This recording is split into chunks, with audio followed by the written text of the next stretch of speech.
Welcome back to Whispering Liberty. We've transitioned from the harrowing confinement of Jonathan Harker in Castle Dracula to the bright, yet now increasingly shadowed, shores of Whitby, England.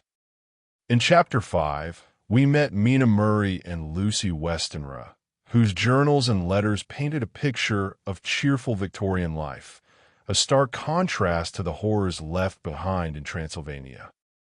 Now, in Chapter 6, the distant threat begins to arrive. A mysterious, storm-battered ship makes a dramatic and unsettling entrance into Whitby harbor, carrying with it the seeds of the darkness we encountered in the Carpathian Mountains. Through newspaper accounts and the characters' own writings, we witness the strange events surrounding the ship's arrival and, more chillingly, observe the first inexplicable changes and signs of a creeping illness afflicting Lucy Westenra. The peace of Whitby is about to be shattered by something ancient and malevolent. Listen closely as the shadows lengthen and the true horror begins to unfold in England. Join me now for Chapter 6 of Bram Stoker's Dracula. Chapter 6. Mina Murray's Journal. July 24th. Whitby. Lucy met me at the station, looking sweeter and lovelier than ever, and we drove up to the house at the Crescent in which they have rooms.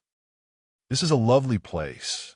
The little river, the Esk, runs through a deep valley, which broadens out as it comes near the harbor. A great viaduct runs across, with high piers, through which the view seems somehow further away than it really is. The valley is beautifully green, and it is so steep that when you're on the high land on either side you look right across it, unless you're near enough to see down. The houses of the old town this side away from us are all red-roofed, and seem piled up one over the other anyhow, like the pictures we see of Nuremberg. Right over the town is the ruin of Whitby Abbey, which was sacked by the Danes, and which is the scene of part of Marmion, where the girl was built up in the wall. It is a most noble ruin of immense size and full of beautiful and romantic bits. There is a legend that a white lady is seen in one of the windows. Between it and the town, there is another church, the parish one, round which is a big graveyard, all full of tombstones. This is to my mind the nicest spot in Whitby, for it lies right over the town, and has a full view of the harbor and all up the bay to where the headland called Kettleness stretches out into the sea. It descends so steeply over the harbor that part of the bank has fallen away, and some of the graves have been destroyed. In one place, part of the stonework of the grave stretches out over the sandy pathway far below.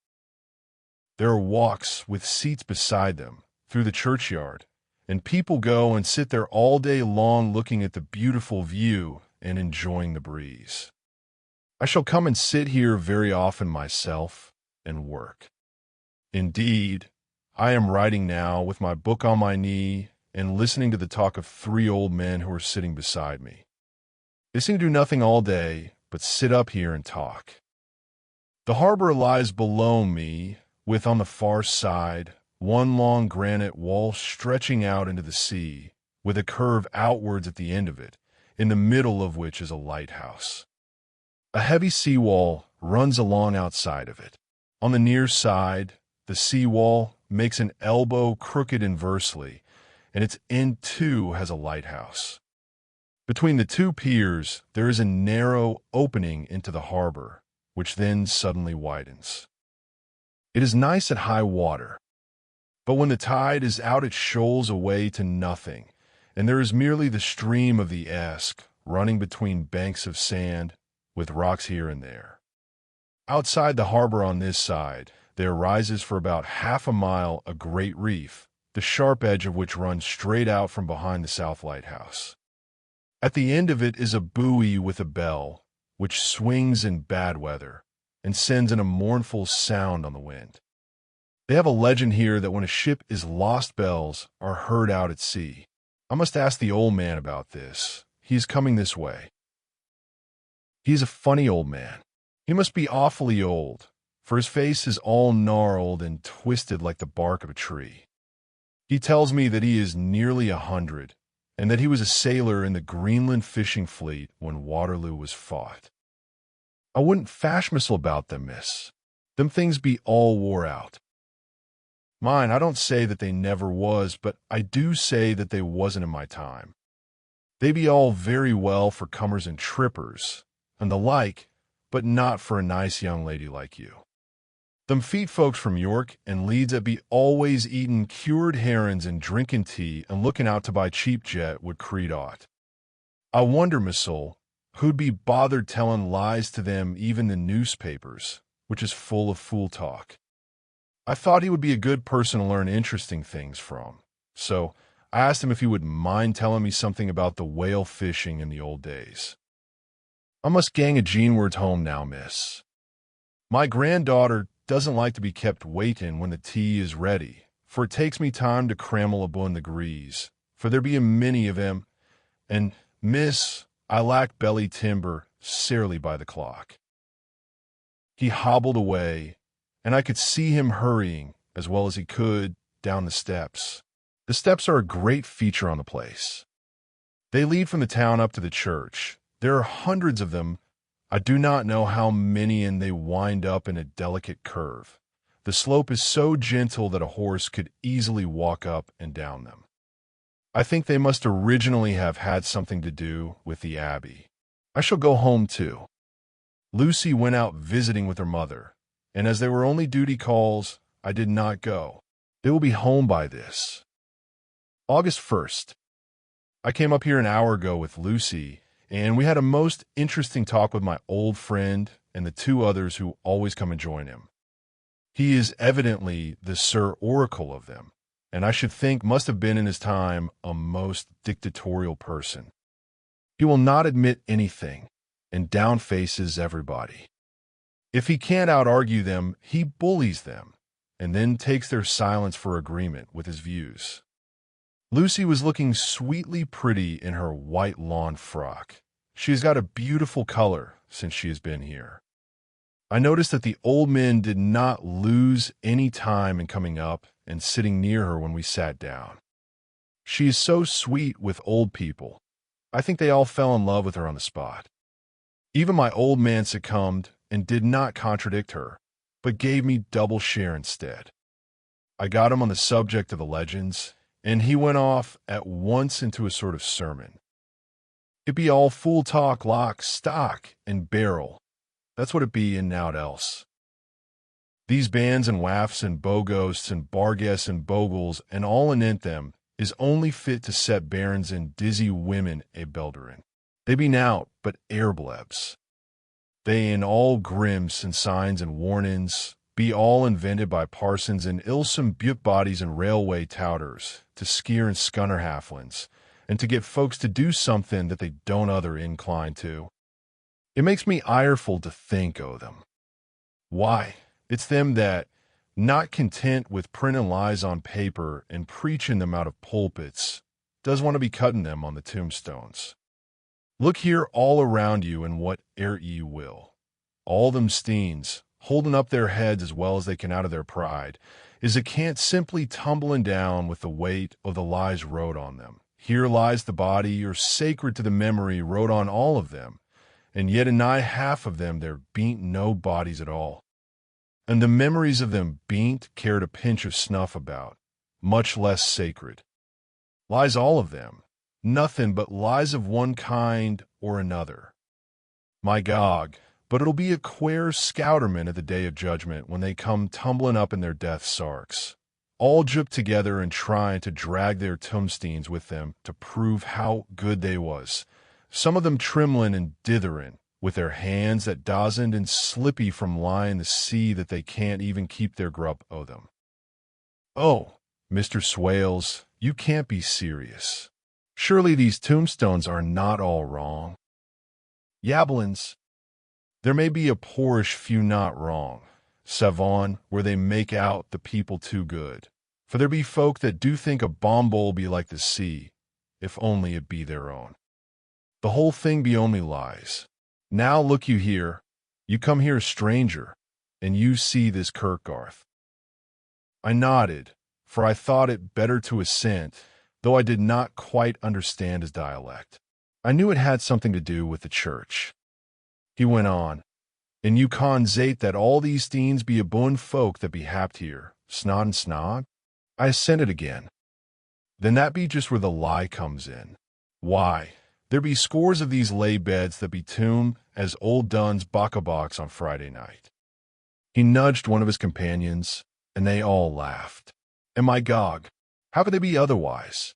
Look at that one, the aftest abaft the beer bank. Read it. Edward Spinslav, master mariner, murdered by pirates off the coast of Andres. April, 1854-30. When I came back, mister. Who brought him home, I wonder, to hap him here. Murdered off the coast of Andres. And you can say that his body lay under. Why, I could name ye a dozen whose bones lie in the Greenland seas above. He pointed northwards, or where the currents may have drifted them. There be the steens around ye. Ye can, with your young eyes, read the small print of the lies from here. This Braithwaite Lowry knew his father, lost in the lively off Greenland in 20, or Andrew Woodhouse, drowned in the same seas in 1777, or John Paxton, drowned off Cape Farewell a year later, or old John Rawlings, whose grandfather sailed with me, drowned in the Gulf of Finland in 50. Do ye think that all these men will have to make a rush to Whitby when the trumpet sounds? I have me anthems booted. I tell ye that when they got here, they be jomlin and jostlin one another that way that it be like a fight up on the ice in the old days, when we'd be at one another from daylight to dark, and trying to tie up our cuts by the light of the aurora borealis. This was evidently local pleasantry, for the old man cackled over it, and his cronies joined in with gusto. But, I said, surely you're not quite correct, for you start on the assumption that all the poor people, or their spirits, will have to take their tombstones with them on the Day of Judgment. Do you think that will be really necessary? Well, what else be they tombstones for? Answer me that, miss. To please their relatives, I suppose. To please their relatives, you suppose. This he said with intense scorn. How will it pleasure their relatives to know that lies is wrote over them, and that everybody in the place knows that they be lies? He pointed to a stone at our feet which had been laid down as a slab, on which the seat was rested, close to the edge of the cliff. Read the lies on that Thruffstein, he said. Sacred to the memory of George Cannon, who died in the hope of a glorious resurrection on July 29, 1873, falling from the rocks at Kettleness. This tomb was erected by his sorrowing mother to her dearly beloved son. He was the only son of his mother, and she was a widow. Really, Mr. Swales, I don't see anything very funny in that. She spoke her comment very gravely and somewhat severely. You don't see aught funny. Huh. But that's because you don't gom the sorrowing mother was a hellcat that hated him, because he was a crooked, regular lammeter. He hated her so that he committed suicide in order that she mightn't get an insurance she put on his life. He blew nigh the top of his head off with an old musket that they had for scaring the crows with. 'Twarn't for crows then, for it brought the clegs and the doups to him. That's the way he fell off the rocks. And as to hopes of a glorious resurrection, I've often heard him say missile that he hoped he'd go to hell, for his mother was so pious that she'd be sure to go to heaven, and he didn't want to addle where she was. Now, isn't that Steen at any rate? He hammered it with his stick as he spoke. A pack of lies? And won't it make Gabriel Keckle when Geordie comes panting up the grease with the tombstone balanced on his hump, and asks it to be took as evidence? Oh, why did you tell us of this? It is my favorite seat, and I cannot leave it, and now I find I must go on sitting over the grave of a suicide. That won't harm ye, my pretty, and it may make poor Geordie gladsome to have so trim a lass sitting on his lap. That won't hurt ye. Why, I've sat here off and on for nigh 20 years past, and it hasn't done me no harm. Don't ye fash about them as lies under ye, or that doesn't lie there either. It'll be time for ye to be getting scart when ye see the tombsteins all run away with, and the place as bare as a stubble field. There's the clock, and I must gang. My service to ye, ladies. And off he hobbled. Lucy and I sat a while, and it was all so beautiful before us that we took hands as we sat, and she told me all over again about Arthur and their coming marriage. That made me just a little heart-sick, for I haven't heard from Jonathan for a whole month. The same day, I came up here alone, for I am very sad. There was no letter for me. I hope there cannot be anything the matter with Jonathan. The clock has just struck 9.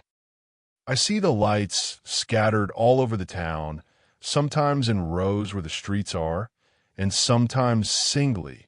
They run right up the Esk and die away in the curve of the valley. To my left the view is cut off by a black line of roof of the old house next the abbey. The sheep and lambs are bleating in the fields away behind me, and there's a clatter of a donkey's hoofs up the paved road below. The band on the pier is playing a harsh waltz in good time, and further along the quay there is a Salvation Army meeting in a back street. Neither of the bands hears the other, but up here I hear and see them both. I wonder where Jonathan is and if he is thinking of me. I wish he were here. Dr. Seward's Diary. June 5th. The case of Renfield grows more interesting the more I get to understand the man. He has certain qualities very largely developed: selfishness, secrecy, and purpose. I wish I could get at what is the object of the latter. He seems to have some settled scheme of his own, but what it is I do not yet know. His redeeming quality is a love of animals, though indeed he has such curious turns in it that I sometimes imagine he is only abnormally cruel. His pets are of odd sorts. Just now his hobby is catching flies. He has at present such a quantity that I have had myself to expostulate. To my astonishment, he did not break out into a fury, as I expected, but took the matter in simple seriousness. He thought for a moment, and then said, "May I have 3 days? I shall clear them away." Of course, I said that would do. I must watch him. June 18th. He has turned his mind now to spiders, and has got several very big fellows in a box. He keeps feeding them with his flies, and the number of the latter is becoming sensibly diminished, although he has used half his food in attracting more flies from outside to his room. July 1st. His spiders are now becoming as great a nuisance as his flies, and today I told him that he must get rid of them. He looked very sad at this, so I said that he must clear out some of them, at all events. He cheerfully acquiesced in this, and I gave him the same time as before for reduction. He disgusted me much while with him, for when a horrid blowfly, bloated with some carrion food, buzzed into the room, he caught it, held it exultantly for a few moments between his finger and thumb, and, before I knew what he was going to do, put it in his mouth and ate it.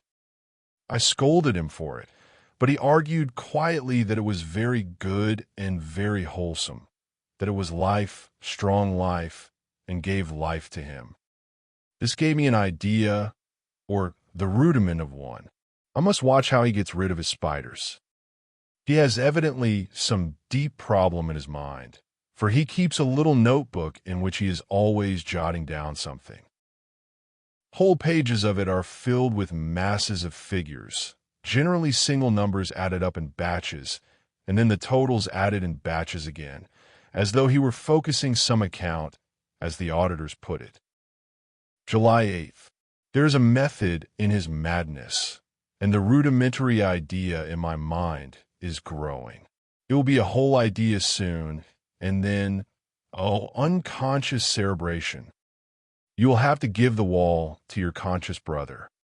I kept away from my friend for a few days so that I might notice if there were any change. Things remain as they were except that he has parted with some of his pets and got a new one. He has managed to get a sparrow and has already partially tamed it. His means of taming is simple, for already the spiders have diminished. Those that do remain, however, are well fed, for he still brings in the flies by tempting them with his food. July 19th. We are progressing. My friend has now a whole colony of sparrows, and his flies and spiders are almost obliterated. When I came in, he ran to me and said he wanted to ask me a great favor, a very, very great favor. And as he spoke, he fawned on me like a dog. A kitten, a nice little sleek, playful kitten that I can play with and teach and feed and feed and feed. I was not unprepared for this request, for I had noticed how his pets went on increasing in size and vivacity, but I did not care that his pretty family of tame sparrows should be wiped out in the same manner as the flies and the spiders. So I said I would see about it, and asked him if he would not rather have a cat than a kitten. "Oh, yes, I would like a cat. I only asked for a kitten, lest you should refuse me a cat. No one would refuse me a kitten, would they?" I shook my head and said that at present I feared it would not be possible, but that I would see about it. His face fell, and I could see a warning of danger in it, for there was a sudden, fierce, sidelong look which meant killing. The man is an undeveloped homicidal maniac. I shall test him with his present craving and see how it will work out. Then I shall know more. 10 p.m. I have visited him again and found him sitting in a corner brooding.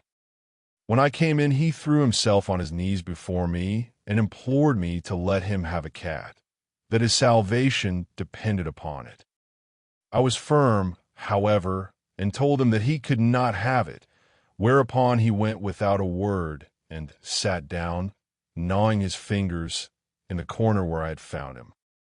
I shall see him in the morning early. July 20th. Visited Renfield very early, before the attendant went his rounds. Found him up and humming a tune. He was spreading out his suga. "My belief is, doctor," he said, "that he has eaten his birds, and that he just took and ate them raw." 11 p.m.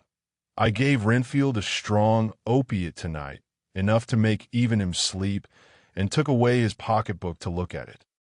The thought that has been buzzing about my brain lately is complete, and the theory proved. My homicidal maniac is of a peculiar kind.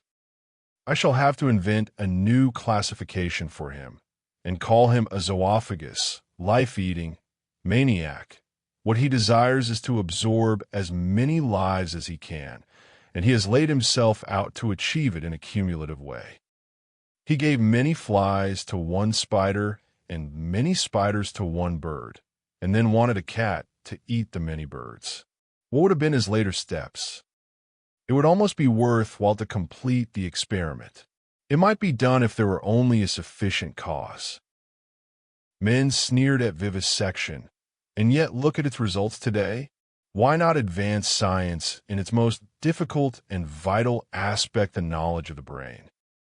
Had I even the secret of one such mind, did I hold the key to the fancy of even one lunatic, I might advance my own branch of science to a pitch compared with which Burton Sanderson's physiology or Ferrier's brain knowledge would be as nothing. If only there were a sufficient cause. I must not think too much of this, or I may be tempted.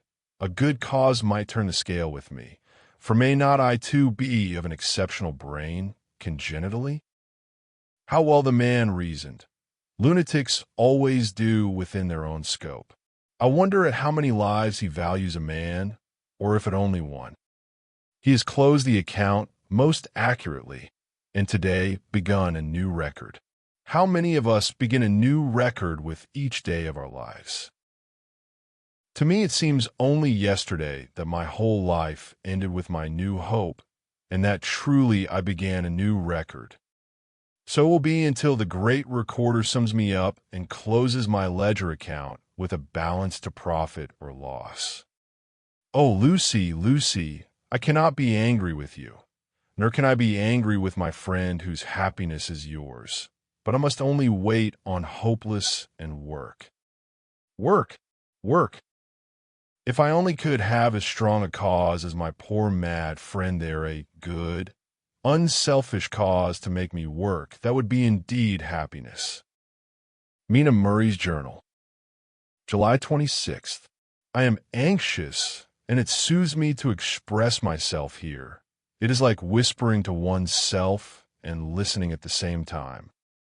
And there is also something about the shorthand symbols that makes it different from writing. I am unhappy about Lucy and about Jonathan. I had not heard from Jonathan for some time and was very concerned, but yesterday dear Mr. Hawkins, who is always so kind, sent me a letter from him. I had written asking him if he had heard, and he said the enclosed had just been received. It is only a line dated from Castle Dracula, and says that he is just starting for home. That is not like Jonathan. I do not understand it, and it makes me uneasy. Then, too, Lucy, although she is so well, has lately taken to her old habit of walking in her sleep. Her mother has spoken to me about it, and we have decided that I am to lock the door of our room every night. Mrs. Westenra has got an idea that sleepwalkers always go out on roofs of houses and along the edges of cliffs and then get suddenly wakened and fall over with a despairing cry that echoes all over the place. Poor dear, she is naturally anxious about Lucy, and she tells me that her husband, Lucy's father, had the same habit, that he would get up in the night and dress himself and go out if he were not stopped. Lucy is to be married in the autumn, and she is already planning out her dresses and how her house is to be arranged. I sympathize with her, for I do the same. Only Jonathan and I will start in life in a very simple way, and shall have to try to make both ends meet. Mr. Holmwood, he is the Hon.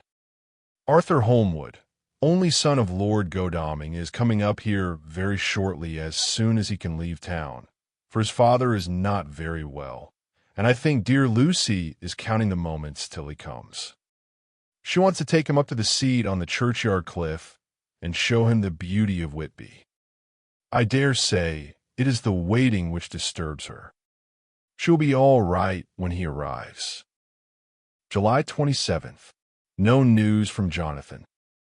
I'm getting quite uneasy about him, though why should I do not know, but I do wish that he would write if it were only a single line. Lucy walks more than ever, and each night I am awakened by her moving about the room. Fortunately, the weather is so hot that she cannot get cold, but still the anxiety and the perpetually being wakened is beginning to tell on me, and I'm getting nervous and wakeful myself. Thank God Lucy's health keeps up. Mr. Holmwood has been suddenly called to Ring to see his father, who has been taken seriously ill. Lucy frets at the postponement of seeing him, but it does not touch her looks. She is a trifle stouter, and her cheeks are a lovely rose pink.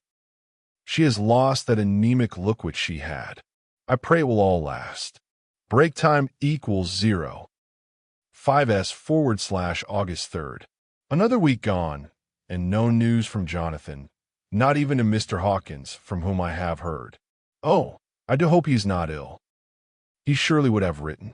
I look at that last letter of his, but somehow it does not satisfy me. It does not read like him, and yet it is his writing. There is no mistake of that. Lucy has not walked much in her sleep the last week, but there is an odd concentration about her which I do not understand. Even in her sleep, she seems to be watching me.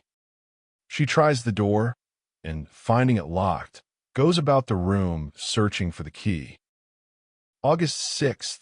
Another 3 days and no news. This suspense is getting dreadful. If I only knew where to write to or where to go to, I should feel easier. But no one has heard a word of Jonathan since that last letter. I must only pray to God for patience. Lucy is more excitable than ever, but is otherwise well. Last night was very threatening, and the fishermen say that we are in for a storm. I must try to watch it and learn the weather signs. Today is a gray day, and the sun as I write is hidden in thick clouds, high over Kettleness. Everything is gray except the green grass, which seems like emerald amongst it. Gray earthy rock, gray clouds, tinged with the sunburst at the far edge, hang over the gray sea, into which the sand points stretch like gray fingers.